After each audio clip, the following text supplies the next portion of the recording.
स्वागत है हमारे चैनल पर।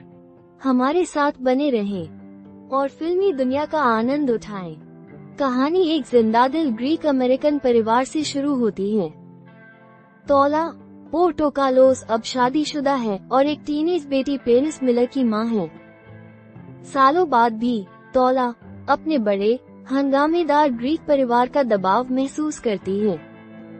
उसके माता पिता गस और मारिया पोर्टोकालोस अब भी उसकी जिंदगी का अहम हिस्सा है, जैसा कि बाकी बड़ा परिवार भी है जो हमेशा मौजूद रहता है, तेज और ढेर सारी रायों के साथ।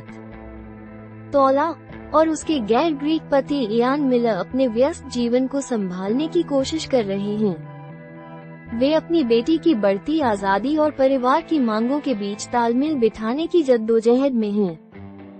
पेरिस अपनी हाई स्कूल की आखिरी साल में है और कॉलेज के आवेदन की टेंशन से जूझ रही है। किसी भी किशोरी की तरह पेरिस अपनी जगह तलाश रही है, लेकिन साथ ही वो अपने गहरे पारिवारिक संबंधों के दबाव का सामना भी कर रही है। उसकी मां तौला इन दबावों को अच्छी तरह से समझती है, क्योंकि उसने भी कभी अपने परिवार की उम्मीदों से खुद को अलग करने की कोशिश की थी। जब पेरिस ये तय करने की कोशिश कर रही है कि उसे पास के कॉलेज में जाना चाहिए या दूर जाकर अपनी जिंदगी बनानी चाहिए, उसी दौरान उसके दादा दादी गस और मारिया अपनी अलग परेशानियों से जूझ रहे हैं। गस, जो अब भी यह मानते हैं कि ग्रीक लोग दुनिया की हर महान चीज के जिम्मेदार हैं, अपने परिवार के इतिहास में प्रसिद्ध ग्रीक पूर्वजों की तलाश में लगे हुए हैं। इस खोज में वो एक चौंकाने वाली खोज करते हैं। उनकी और मारिया की शादी कभी कानूनी तौर पर नहीं हुई थी। गस इस गलती को सुधारने पर अड़ जाते हैं, जिससे एक और बड़ी हंगामेदार ग्रीक शादी की तैयारी शुरू हो जाती है। जैसे ही परिवार गस और मारिया की शादी की तैयारियों में जुटता है, हालात में अफरा-तफरी मच जाती है। तौला, जो हमेशा परिवार में सब कुछ ठीक करने वाली रही है, एक बार फिर से खुद को इस तूफान के बीच पाती है। वो अपनी बेटी, पत्नी और बहू के रूप में अपनी भूमिकाओं के बीच संतुलन बनाने की कोशिश करती है और सभी को खुश रखने के साथ साथ खुद की चिंताओं से भी जूझ रही है। इस सब के बीच तौला और इयान अपने रिश्ते में आने वाली समस्याओं का सामना कर रहे हैं। वे अपनी बेटी और परिवार पर इतना ध्यान दे रहे थे कि अपने रिश्ते की उपेक्षा कर बैठे। उनके बीच का प्यार अब थोड़ा धुंधला हो गया है और वे दोनों ही अपने व्यस्त जीवन और मजबूत शादी को बनाए रखने के संघर्ष को महसूस कर रहे हैं। ये समझते हुए तौला और इयान अपने रिश्ते को फिर से जीवित करने की कोशिश करते हैं। वे एक रोमांटिक डेट पर जाते हैं, लेकिन हर बार कुछ न कुछ पारिवारिक सदस्य उनकी कोशिशों को बाधित कर देता है, जिससे उन्हें ये महसूस होता है कि पोर्टोकालोस परिवार में कभी शांति नहीं हो सकती। जैसे जैसे शादी की तैयारियां आगे बढ़ती हैं, गस और भी ज्यादा जिद्दी होते जाते हैं कि शादी पूरी तरह से पारंपरिक ग्रीक रीति रिवाजों के साथ होनी चाहिए। लेकिन मारिया इस विचार को लेकर उतनी उत्साहित नहीं है। वो महसूस करती है कि इतने सालों बाद उन्हें किसी कागज के टुकड़े की जरूरत नहीं है अपने प्यार को साबित करने के लिए। हालांकि परिवार का दबाव बढ़ता जाता है और वो शादी के लिए राजी हो जाती हैं। वहीं दूसरी तरफ पेरिस अपने परिवार की लगातार दखलंदाजी से घुटन महसूस करने लगती है। वो अपने परिवार से प्यार करती है, लेकिन वो अपनी शर्तों पर जीवन जीने और खुद के फैसले लेने की आजादी चाहती है। उसकी मां तौला इन भावनाओं को समझती है, क्योंकि उसने भी कभी अपने परिवार से दूर जाकर खुद की पहचान बनाने की कोशिश की थी। एम्स ग्रेटर देन पेरिस इस उद्देश्य में है कि उसे अपने घर के पास के कॉलेज में जाना चाहिए या फिर राज्य से बाहर जाकर अपनी पढ़ाई करनी चाहिए। यह निर्णय उसे मानसिक रूप से थका देता है और परिवार से मिल रहे दबाव से स्थिति और कठिन हो जाती है। इस शादी के हंगामे के बीच मारिया को शादी को लेकर शक होने लगता है। वो अपने और गस के लंबे रिश्ते पर विचार करती है और सोचती है कि इस उम्र में फिर से शादी करना कितना जरूरी है। जैसे जैसे शादी का दिन नजदीक आता है, परिवार में तनाव बढ़ता जाता है। हर किसी की शादी को लेकर अलग अलग राय है और तौला खुद को एक बार फिर से सबको शांत कराने की कोशिश में फंसा हुआ पाती है। अपने माता पिता की शादी को सही तरीके से कराने की कोशिशों के बीच वो अपने खुद के संघर्षों से भी जूझ रही है। पेरिस ने आखिरकार फैसला कर लिया कि वो राज्य के बाहर कॉलेज जाएगी। ये खबर परिवार के लिए किसी बड़े झटके से कम नहीं है। जबकि तौला अपनी बेटी के लिए गर्व महसूस करती है, लेकिन साथ ही उसे अपनी बेटी को जाने देने की चिंता भी सता रही है। इतने लंबे समय से वो परिवार को जोड़े रखने वाली कड़ी रही है, और अब पेरिस के जाने के बाद उसे ये सोचने में वक्त लग रहा है कि उसकी पहचान अब क्या होगी। जैसे जैसे शादी का दिन नजदीक आता है, मारिया के शक और भी बढ़ने लगते हैं। मारिया गस से बेइंतहा प्यार करती है, लेकिन वो सोचती है कि इस उम्र में दूसरी बार शादी करना कितना जरूरी है। एक दिन तौला के साथ एक ईमानदार बातचीत में मारिया अपने विचार साझा करती है। वो खुद से पूछती है कि क्या ये शादी उनके लिए हो रही है या फिर सिर्फ परिवार की उम्मीदों को पूरा करने के लिए। तौला अपनी माँ को दिलासा देती है कि उनकी खुशी सबसे जरूरी है, और अगर वो शादी नहीं करना चाहती तो उन्हें ऐसा महसूस नहीं करना चाहिए कि उन पर कोई दबाव है। जैसे ही शादी का दिन नजदीक आता है, पूरा परिवार अफरा तफरी में पड़ जाता है। शादी की तैयारियों को लेकर बहसें होती हैं, निमंत्रण की सूची को लेकर मतभेद होते हैं और बहुत सारा पारिवारिक ड्रामा सामने आता है। तौला थक चुकी होती है, वो सभी की उम्मीदों को संभालने और अपनी व्यक्तिगत समस्याओं से जूझने की कोशिश करती है। पेरिस अपने परिवार और अपनी आजादी के बीच फंसी हुई महसूस करती है।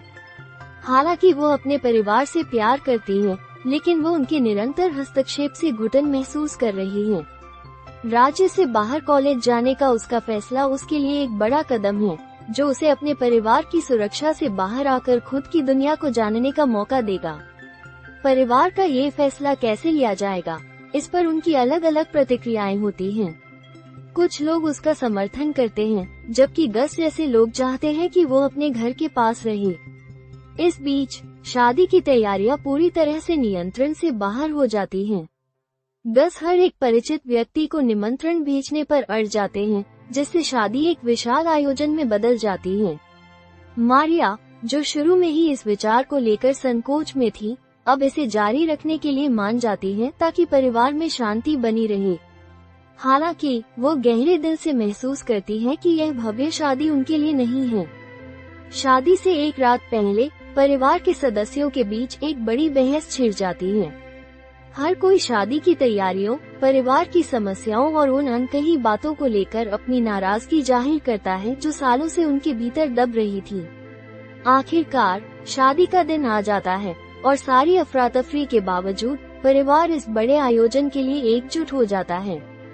गस बेहद उत्साहित होते हैं कि वो मारिया के साथ फिर से शादी कर रहे हैं, जबकि मारिया अब भी पूरे आयोजन को लेकर असमंजस में रहती हैं। हालांकि जब वो वेदी पर खड़ी होती हैं और अपने परिवार से घिरी होती हैं, मारिया को एहसास होता है कि यह शादी सिर्फ उनके और गस के लिए नहीं है, ये पूरे परिवार के लिए है। यह उनके प्यार, उनके इतिहास और उनके साथ बिताए गए जीवन का जश्न है। समारोह में गस द्वारा जोड़ दिए गए पारंपरिक ग्रीक रीति रिवाज पूरे होते हैं और परिवार अंततः इस पल का आनंद लेने में सक्षम होता है। तौला, जो हफ्तों से सांस रोके हुई थी, अंततः राहत महसूस करती है और महसूस करती है कि सारी अफरा तफरी के बावजूद उसके माता पिता की शादी ने परिवार को और करीब ला दिया है। ये समारोह खूबसूरत, दिल से जुड़ा और परिवार के समर्थन और प्यार से भरा हुआ है। समारोह के बाद परिवार रिसेप्शन के लिए इकट्ठा होता है, जो कि निश्चित रूप से एक भव्य जश्न है, जिसमें नाच गाना, संगीत और भरपूर खाना होता है। गस अपने परिवार के बीच अपने ग्रीक संस्कृति पर गर्व दिखाते हुए बेहद खुश होते हैं। मारिया, जो शुरू में इस आयोजन को लेकर संकोच में थी, अब इसका आनंद लेने लगती है। वो समझती है कि भले ही यह शादी भव्य हो, लेकिन यह उनके परिवार के प्यार और खुशी का प्रतिबिंब है। पेरिस, जो एक कोने से ये सब देख रही होती है, अपने परिवार को एक नए दृष्टिकोण से देखती है। वो अब भी अपनी आजादी चाहती है, लेकिन उसे परिवार की अहमियत और उन गहरे संबंधों का एहसास होता है जो उन्हें एक साथ बांधे हुए हैं। उसे समझ आता है कि भले ही वो कॉलेज के लिए दूर जा रही हो, उसका परिवार हमेशा उसके साथ रहेगा और वो हमेशा इस बड़े, हंगामेदार ग्रीक परिवार का हिस्सा रहेगी। जैसे ही रात समाप्त होती है, परिवार आखिरी बार एक साथ नाचता है। वे पारंपरिक ग्रीक संगीत पर नाचते हैं, हंसते हैं और एक साथ इस खुशी के पल का जश्न मनाते हैं। यह एक ऐसा पल है जो पूरी तरह से आनंद और साथ का प्रतीक है। ये याद दिलाने के लिए कि चाहे हालात कितने भी पागलपन भरे क्यों न हो, परिवार हमेशा सब कुछ का केंद्र है। शादी के बाद के दिनों में जीवन वापस अपनी सामान्य दिनचर्या में लौटने लगता है। तौला और इयान अब पहले से ज्यादा एक दूसरे से जुड़े हुए महसूस करते हैं। अपनी शादी में फिर से जान फूंकने के बाद वे अपने रिश्ते को संवारने की प्रतिज्ञा करते हैं, ये जानते हुए कि यह उनके परिवार की खुशी की बुनियाद है। पेरिस कॉलेज के लिए जाने की तैयारी कर रही है और भले ही वो अपने जीवन के इस नए अध्याय को लेकर उत्साहित है, लेकिन वो इस बात से आश्वस्त है कि उसका परिवार हमेशा उसके साथ रहेगा। उसे पता है कि चाहे जिंदगी उसे कहीं भी ले जाए, पोर्टो कार्लोस परिवार में हमेशा उसके लिए एक घर होगा। गस और मारिया अपनी रोजमर्रा की जिंदगी में लौट जाते हैं, लेकिन इस बार उनका रिश्ता और भी मजबूत महसूस होता है। भले ही शादी में काफी अफरा-तफरी थी, लेकिन उन्होंने फिर से अपने रिश्ते की अहमियत को महसूस किया। ये शादी सिर्फ एक समारोह नहीं थी, ये उनके साझा इतिहास और परिवार के प्रति उनके प्यार का जश्न था। सकारात्मक समीक्षाएं और IMDb जानकारी। इस फिल्म को परिवार, परंपरा और प्यार की दिल को छू लेने वाली प्रस्तुति के लिए सकारात्मक समीक्षा मिली है। आलोचकों ने फिल्म के हास्य, आकर्षण और इस बात की सराहना की कि कैसे ये बड़े पारिवारिक आयोजनों के हंगामे और खुशी को खूबसूरती से दर्शाती है। IMDb पर इस फिल्म को 6.0/10 की रेटिंग मिली है और दर्शकों ने इस फिल्म के हास्य और दिल को छूने वाली भावनाओं की तारीफ की है, जिसने पहली फिल्म को इतनी बड़ी हिट बनाया था। ये सीक्वल उसी गर्मजोशी और आकर्षण को बरकरार रखता है, दर्शकों को पोर्टो कार्लोस परिवार की दुनिया में एक बार फिर से वापस ले आता है। यह आनंदमयी पारिवारिक comedy Amazon prime video, Google play और iTunes जैसी स्ट्रीमिंग सेवाओं पर देखी जा सकती है। कमेंट सेक्शन में बताइए ये कौन सी मूवी है। उम्मीद है आपको ये वीडियो पसंद आया होगा। अपना सपोर्ट दिखाना ना भूले लाइक करके, सब्सक्राइब करके और नीचे कमेंट करके। मजेदार जबरदस्त कंटेंट के लिए बने रहें हमारे साथ।